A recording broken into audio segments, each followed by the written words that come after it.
Hello, my name is Laird. I'm a student physical therapist at Regis, and today I'm going to walk you through progressive mirror box therapy. This is good for people with no sensation or extreme pain with movement or attempting movement in one arm or the other. So to start, this is a box with a mirror on one side and it is open on the other side. So if my left side is affected, my left hand will be inside of the box and my right hand will be outside of the box. Now the concept of this is to maintain focus on the right hand and the reflection of the right hand with the left hand out of your vision, or at least not so much paying attention to it. So I'm going to take you through a series of progressions that it's very important to note should only be progressed if the previous one is tolerable.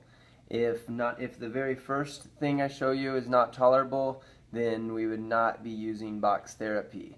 So box mirror therapy is only whenever it's tolerable to have your hand in the box while the other one makes the movement. So the first step is both inside and outside of the box. You're going to keep your hand resting in the same position, and you're just looking at the reflection. You're observing the reflection of your right hand as if it is your left hand. You are just feeling this position, and if it's comfortable, you can move on to the next stage. So inside the box on this next phase, it is still and resting. Just leave your left hand alone and begin to rotate your right hand.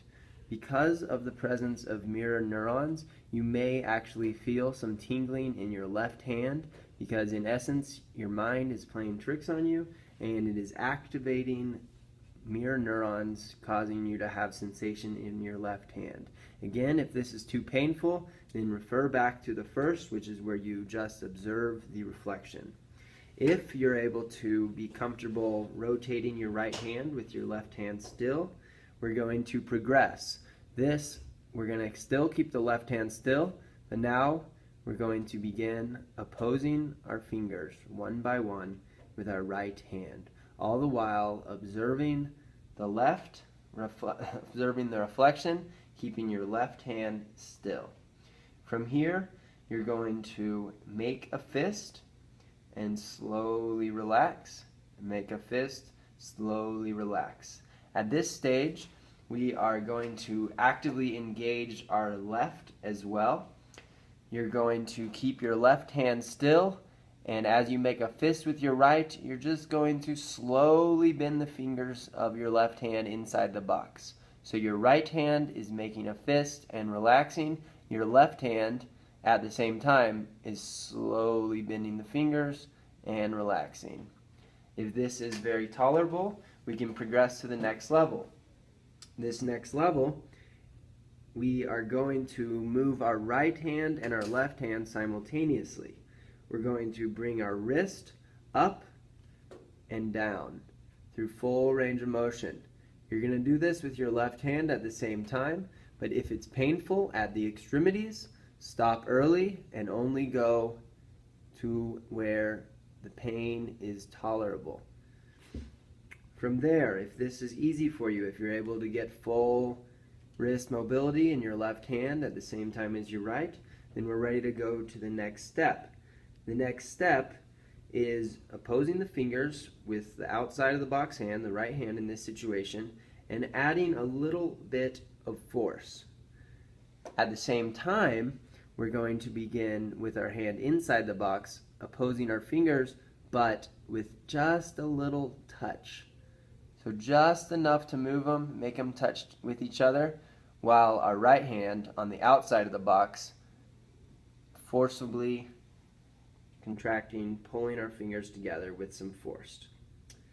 The next phase, if this is tolerable, is to make a fist and squeeze in repetitions. This is what we're doing with the hand that is outside of the box, and the inside of the box hand is also going to make a fist and squeeze, but only to where it's tolerable. If this causes some discomfort, go to that threshold and don't squeeze any harder. So again, we're squeezing hard and repetitively with our outside of the box hand while looking at the reflection, and our inside of the box hand squeezing to a tolerable level. The next phase, if this is tolerable, we're finally going to copy the hand that is outside of the box with the hand that is inside of the box. So your inside hand is going to rotate hand and wrist fully, and your outside of the box is going to copy what your inside hand is doing. So you're fully rotating through full range of motion.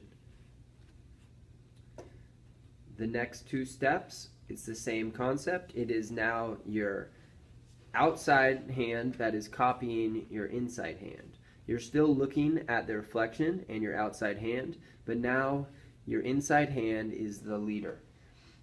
So the next one, you can squeeze a ball, you can write with a pencil, you can do more complicated tasks with your inside hand, and you're going to match it with your outside hand. So I could, for instance, grab a pencil. So I would draw with a pencil with my inside hand while simultaneously making the same motions with my outside hands. If this is easy enough, the final stage of mirror box progression is grabbing tools that are slightly more threatening, such as a knife. So I will, for instance, if I had a knife, I could hold a sharp knife with my inside hand and cut an actual piece of fruit or a tomato, for instance, while simultaneously I'm holding a knife with my outside hand, and this creates more of a threat and it's more of a challenge to our inside hand. And if you get to this point, you're ready to graduate beyond mirror box therapy.